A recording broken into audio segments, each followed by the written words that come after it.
స్వరూప సరాగానికి స్వాగతం. ఈరోజు స్వరూప సరాగాల్లో మా పెరట్లో పెరిగిన తోటకూరతో మీ ముందుకు వచ్చాను.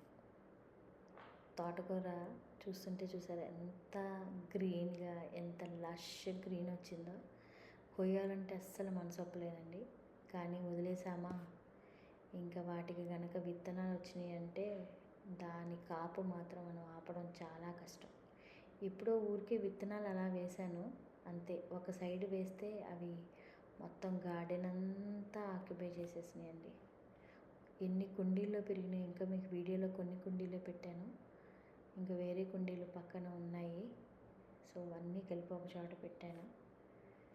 చాలా అంటే చాలా గ్రీన్గా, అసలు చాలా లేతగా, జస్ట్ 2-3 వర్షాలకే అంత వచ్చిందండి. నేను ఇంకా సరిగా నీళ్ళు కూడా పొయ్యలేదు, ఎంత చక్కగా వచ్చిందో.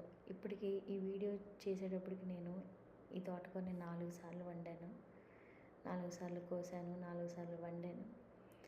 భలే అనిపిస్తుందండి. మనం ఇంట్లో పెంచుకుని ఆ కూరలు వండుకొని తింటుంటే వచ్చే ఆనందం అంతా ఇంత కాదు.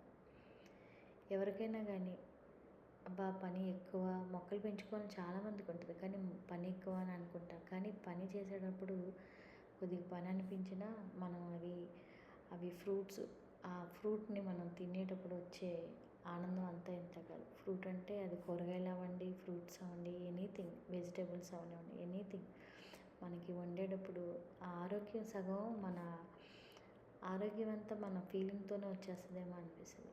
వండేటప్పుడు చాలా హ్యాపీగా, కోసేటప్పుడు ఇబ్బంది అనిపిస్తుంది, కానీ కోసి వండి పెట్టేటప్పుడు అయితే భలే ఆనందం వస్తుంది. ట్రై చేయండి.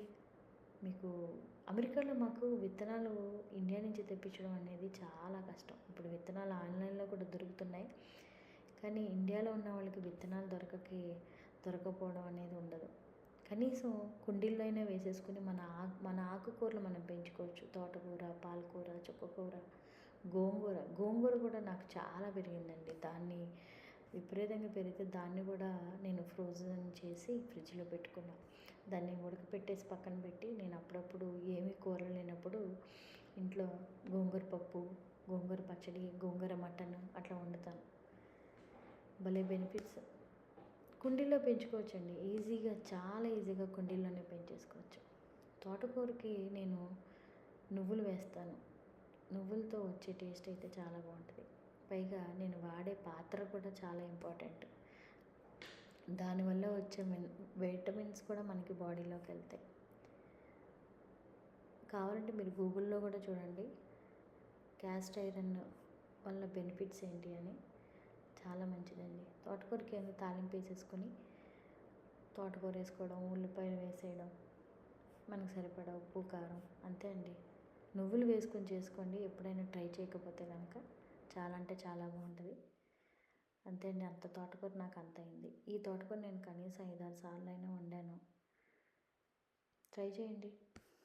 మళ్ళీ స్వరూప సరాగాల్లో ఇంకొక కొత్త వంటతో మీ ముందుకు వస్తాను. అప్పటిదాకా కీప్ వాచింగ్ స్వరూప సరాగాలు.